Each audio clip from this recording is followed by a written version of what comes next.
Friday Night Smackdown was tonight. But was it good? Was it bad? Was it meh? Let's figure it out together. Before we do, though, make sure to hit that button to subscribe, hit that bell for notifications.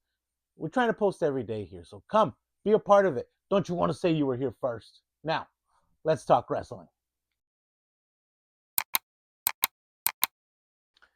We start the night off, how? No other way. We have a Cody Rhodes promo. Cody Rhodes talked about his match at Saturday night's main event, talked about how Drew McIntyre is now on his rearview mirror, and he's going to sit in the crowd to find out who's next. Right? Is he Goldberg now? I don't know. But just trying to figure out who's next before he can have a chance to go and sit down and enjoy the show. Though, you enjoy the show before he can go and sit down to enjoy the show with the rest of us. Aleister Black interrupts, and I guess he's looking for a title match. Zelina Vega then slaps the bejesus out of Cody Rhodes, like the bejesus. Also, if that's what gets you a title shot in WWE, man, why aren't more people doing this? Why isn't like Roxanne Perez smacking Cody Rhodes so that Dom can get a title shot? Right? Why isn't I don't know his name. I don't know her name, but Johnny Gargano's lady. Why isn't she smacking the bejesus out of him so that Johnny Gargano can get a title shot? Right? I don't know, but apparently then Nick Aldis comes out, gentlemen, and we have a title shot for tonight. We have a main event between Cody Rhodes and Aleister Black. Why not? We also had our U.S. Open title challenge with Ilya Dragunov. Before he went out to the ring, though, as he was making his way to the ring, he had this like weird face-off with Talla Tonga. So I feel like they're trying to build something there. But then also, like once he gets to the ring, right, open challenge, who else comes out but Tommaso Ciampa, right? We saw him last week try to cut a line in front of Nathan Fraser, and Ilya was like, wait your turn, blah, blah, blah. So tonight it was his turn, and he came out to try to challenge Ilya Dragunov, and Ilya Dragunov was like, nah, I know this is an open challenge, but nah, I know I'm a good guy, and you're the bad guy, and you're following all the rules for this open challenge, but nah, I'm going to face Johnny Gargano instead. So it was Ilya Dragunov against Johnny Gargano, and honestly, no complaints for me. This match was awesome. Johnny Gargano, I mean, we all know Johnny Gargano can go. Ilya Dragunov can go. There's absolutely no way these two guys put on a bad match. The crowd sucked, but the match was really good. And the crowd overall sucked today. But like I said, really good match. It obviously ended with an Ilya Dragunov win. But I feel like they're building towards something with Tommaso Ciampa too. And then there's also that whole Talla Tonga thing, which I feel like they need to put the title on Talla Tonga. They need to just drape the MSTs in gold if we want them to take, if they want us to take them seriously. But I don't know what they're doing with Tommaso Ciampa, so I don't know. But anyway, this match was good. I'm liking this open challenge. Ilya Dragunov is just good and makes people look good, and Johnny Gargano was good. So yeah, this is one hell of a match. We then get this promo from Jade Cargill where she literally just comes out and she's like, puts everyone on notice, and she's like, I'm that bitch, and then leaves. And I'm like, yeah, you are, Jade. And this is absolutely how they need to book Jade. This is absolutely the type of character that Jade needs to have, because she is just a badass lady, and we need to just treat her like a badass lady. We don't need to say more. Her mic skills aren't the best, so why not? Just have her be a badass, be like, I don't need to say more, get out of here. And I'm terrified of her. I want to see what she can do. And then after this promo, she has this like face-to-face as she's leaving and Charlotte's coming in for her match. They have this like face-to-face, and who doesn't want to see that match? Give it to me, WWE. Put it in my veins. Put it in my veins. Give me that match. Give me that match. It's obviously not going to happen soon. That's obviously what we're going to build towards eventually. But whenever it happens, that match is going to be absolutely amazing. And I can't wait for it to happen. Yeah, Charlotte Flair was coming out for her match with Nia Jax. Obviously, Charlotte Flair had Alexa Bliss on her corner. In her corner, Nia Jax came out by herself. Match was fine, whatever. Nothing great, nothing special. But, of course, it was kind of a 2-on-1 thing. Although, Alexa Bliss wasn't really getting involved in the match. But, I don't know where somebody attacks Alexa Bliss, which completely distracts Charlotte Flair. Turns out to be Lash Legend, right? Lash Legend comes out to attack Alexa Bliss kind of out of nowhere. Charlotte Flair gets distracted watching all of this happen. Nia Jax takes advantage, hits her with her Annihilator. 1, 2, 3, Nia Jax wins. And apparently we have this new group tag team pairing, I don't know, with Lash Legend and Nia Jax. And I like it. I think that Nia Jax needs people around her to make her feel more badass. And I think Lash Legend is the person to do that. I've seen little bits here and there. Again, I don't watch NXT. Yeah, like I've said before, right? I don't watch NXT as much as I should. I've seen things here and there. Lash Legend, obviously, she had... I don't remember the name of her tag team partner at the time. But her and unknown partner, I can't remember her name, had a couple of matches on the main roster. So I've seen things for sure. I think she was in a couple of Battle Royals even, maybe even the Royal Rumble. Woman's dope. Woman's badass, right? She's big. She's strong. She's everything Nia Jax should surround herself with so that they can just be this badass pairing. Obviously, I think this is leading towards a tag team match between Alexa Bliss and Charlotte Flair. But Alexa Bliss and Charlotte Flair still need to get through the Kabuki Warriors, right? On Monday Night Raw. And we got a little bit of a tease for that also, right? Alexa Bliss is in the back with the doctor, right? Getting her neck checked out. Doctor's like, oh, let me get you some ice. Off screen, somebody hands them a bag of ice. And it turns out it's Asuka. And then she sprays both of them with the mist. She mists both of them. So Asuka and Kyrie kind of emote while Charlotte Flair and Alexa Bliss stand there, grabbing their face. Oh my God, it burns. But that was kind of cool. I like that whole thing. Heel Asuka's dope. I'm all about it. We then get the match between Chelsea Green and Julia. And this match was short. It was a short match. It wasn't the best match in the world. Alba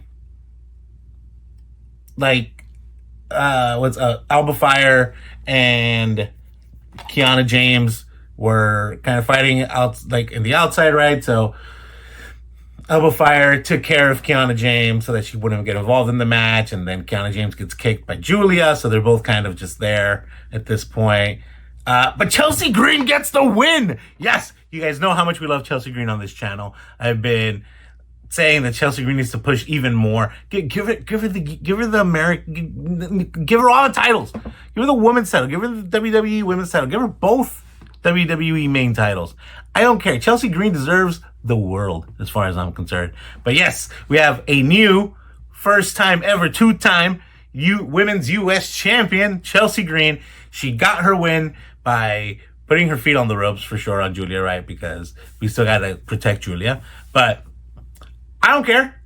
I love Chelsea Green. We love Chelsea Green on this channel.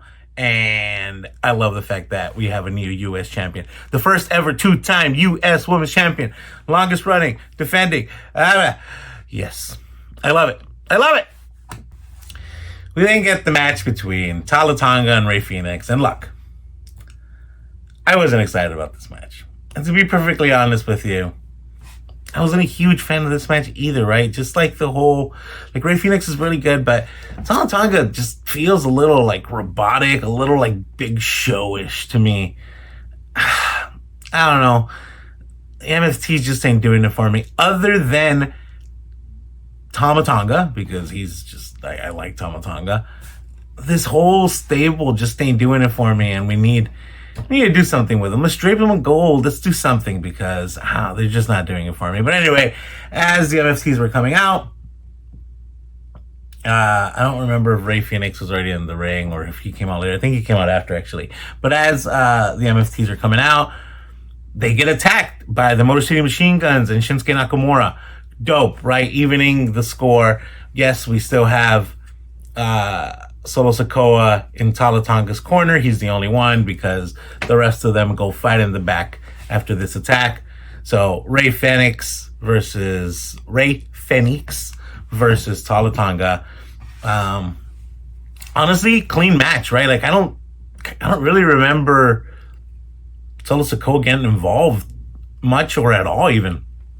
But of course, Talla Tonga gets the win because we need the MFTs to get wins under their belts. I do think that Rey Fenix is eventually going to go into a tag team with his brother Penta. Cool. So we don't really need to protect Rey that much because that's eventually going to happen, and then they're just going to take this whole tag team division by storm because they're just dope together. They're badass.